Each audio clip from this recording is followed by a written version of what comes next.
शहर के जाने माने रईस हीराचंद और उनकी पत्नी सुजाता की चमचमाती महंगी कार बंगाल की एक पुरानी बस्ती की सुनसान गली में एक बेरौनक से पुराने मकान के बाहर आकर रुकती है। सुजाता, ये तुम मुझे किस जगह लेकर आई हो? ये तो कोई गरीबों की बस्ती लगती है, यहाँ ऐसा क्या है?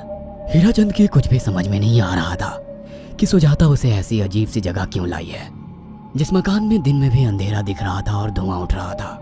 आप मेरे साथ अंदर चलिए, सब समझ जाएंगे। यहाँ हमारी हर समस्या का समाधान मिलेगा। सुजाता और हीराचंद आशंकित कदमों से उस मकान में दाखिल होते हैं। तभी उन्हें किसी महिला की बाहरी आवाज सुनाई पड़ती है। चले आओ, चले आओ। हीराचंद ने देखा कि उस मकान के अंदर अंधेरा था। अचानक हीराचंद की निगाह एक कमरे की ओर पड़ी, जिसके अंदर हल्की हल्की सी रोशनी आ रही थी और उस कमरे के अंदर से धुआं उठ रहा था। शायद उस कमरे के अंदर आग जल रही थी। है, ये किसकी आवाज है? यहाँ इतना अंधेरा क्यों है और ये धुआं कैसे उठ रहा है? मेरा तो यहाँ दम घुट रहा है। सुजाता और हीराचंद धीरे धीरे कदमों से उस कमरे के अंदर चले गए। अंदर वाले कमरे में बिखरे बाल वाली एक खूबसूरत सी बूढ़ी औरत सामने जल रही आग में एक मुर्गी की गर्दन काटकर उसका खून गिरा रही थी और मुर्गी का शरीर छटपटा रहा था। ये देखकर सुजाता को उबकाई आने लगी। हीराचंद ने सुजाता की ओर देखकर कहा, तुम ही मुझे यहाँ लेकर आई हो और खुद ही घबरा रही हो। कौन है ये भयानक सी शक्ल वाली औरत और हम यहाँ क्यों आए हैं? अचानक उस औरत ने एक झटके में मुर्गे की गर्दन धड़ से अलग कर दी। ये देखकर सुजाता के मुंह से चीख निकल गई और सेठ हीराचंद भी सहम गया। वह बहुत डरावना नजारा था। ये अघोरा ताई हैं। ये हमें अपनी काली तंत्र विद्या से संतान सुख प्रदान कर सकती हैं। इसलिए मैं आपको यहाँ लेकर आई हूँ। कैसी बात करती हो? जहाँ बड़े से बड़े डॉक्टर सफल नहीं हुए, वहाँ ये मामूली औरत क्या कर लेगी? हीराचंद की बात सुनकर अघोरी ताई ने गुस्से से हीराचंद की ओर देखकर कहा, नादान हीराचंद, काली विद्या में इतनी शक्ति है कि मरे को भी जिंदा कर दे। संतान पैदा कराना कौन सा मुश्किल है? तुम्हें मेरा नाम कैसे पता? क्या तुम सच में हमें संतान सुख दिला सकती हो? तुम जितनी दौलत मांगोगी मिल जाएगी, अगर ये संभव है तो। संतान का नाम सुनते ही हीराचंद की आंखों में चमक आ गई। वह संतान के लिए कुछ भी कर सकता था। तुम लोगों को मुझे एक नवजात शिशु लाकर देना होगा। मैं उस शिशु की बलि चढ़ा दूंगी और फिर वही शिशु तुम्हारे घर में फिर से जन्म लेगा।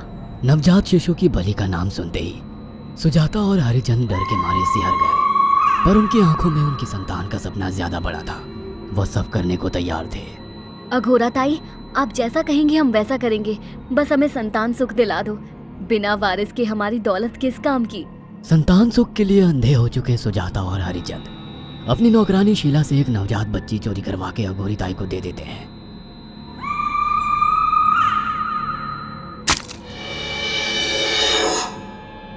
उस शिशु की बलि से सुजाता गर्भवती हो जाती है। देखा आपने, अघोरा की तंत्र शक्ति। मुझे उस पर पूरा भरोसा था। चलो चलकर उन्हें धन्यवाद कहते हैं। हीराचंद और सुजाता अघोरा ताई के पास पहुंचते हैं। वो दोनों बहुत खुश थे और अघोरा पर उन्हें अंधविश्वास हो गया था। अघोरा ताई, आप महान तंत्रिका है। आपने वो चमत्कार कर दिखाया जो बड़े बड़े डॉक्टर नहीं कर सके। ये काली विद्या है बेटा। अगर तुम दोनों चाहो तो मैं इस विद्या से तुम दोनों को हमेशा के लिए जवान बना सकती हूँ। क्या सच में ऐसा संभव है? हाँ बिल्कुल, पर इसके लिए तुम्हें जवान लड़के और लड़कियों की बलि चढ़ानी होगी। तुम उन्हें यहाँ तक लाओ, बाकी मैं देख लूंगी। जवान रहने की लालच में अंधे सुजाता और हरिचंद एक अनाथ आश्रमों से हर रोज एक लड़की या लड़के को गोद लेने के बहाने अघोरी के पास बलि चढ़ाने ले जाने लगे। और एक दिन अघोरी ताई ने हीराचंद और सुजाता से इंसानी मांस खाने को कहा। पूरी तरह से इंसान से हैवान बन चुके अब वो दोनों इंसानी मांस खाने के लिए तैयार भी हो गए। ये गर्म खून और मांस खाकर तुम लोगों की उम्र भी बढ़ जाएगी। खाओ इसे। हाँ, सच में ये इंसानी मांस बड़ा स्वादिष्ट है। अघोरा ने अपनी बातों में फंसाकर सुजाता और हरिचंद को नरभक्षी बना दिया था। वो तीनों हर दिन बलि चढ़ाकर खून पीकर मांस खाने लगे। नौकरानी शीला भी नए शिकार लाने में उनकी मदद करती थी, मगर एक दिन शीला को शिकार नहीं मिला। मेम साहब, आज एक भी शिकार हाथ नहीं लगा और मैं बहुत थक गई हूँ और घर जाकर थोड़ा आराम करना चाहती हूँ। कोई बात नहीं शीला, एक छोटा सा काम है। तुम हमारे साथ चलो, लौटते में हम तुम्हें घर छोड़ देंगे। जी मेम साहब। शीला नहीं जानती थी कि शिकार नहीं मिलने से सुजाता और हरिचंद अंदर से बौखला गए थे और उनके दिमाग में एक शैतानी चाल चल रही थी। सुजाता, ये बेहोशी की दवा है। शीला के कार में बैठते ही तुम उसे सुंघा देना। आज हमें इसी की बलि देनी होगी। इसने हमारे यहाँ का बहुत खाना खाया, अब हम लोग इसे खाएंगे। वैसे भी ये आगे चल के हमारे लिए खतरा बन सकती थी।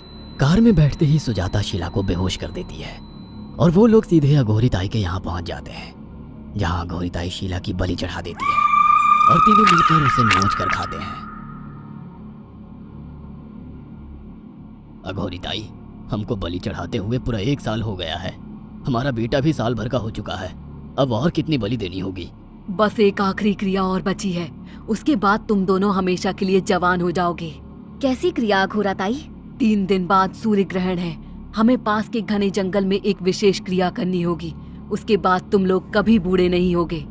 कितना अच्छा होगा, हम हमेशा जवान रहेंगे और सालों साल तक अपनी दौलत से ऐश करेंगे। हाँ, सच कहा। अघोरा ताई ने हमारे हर सपने पूरे कर दिए।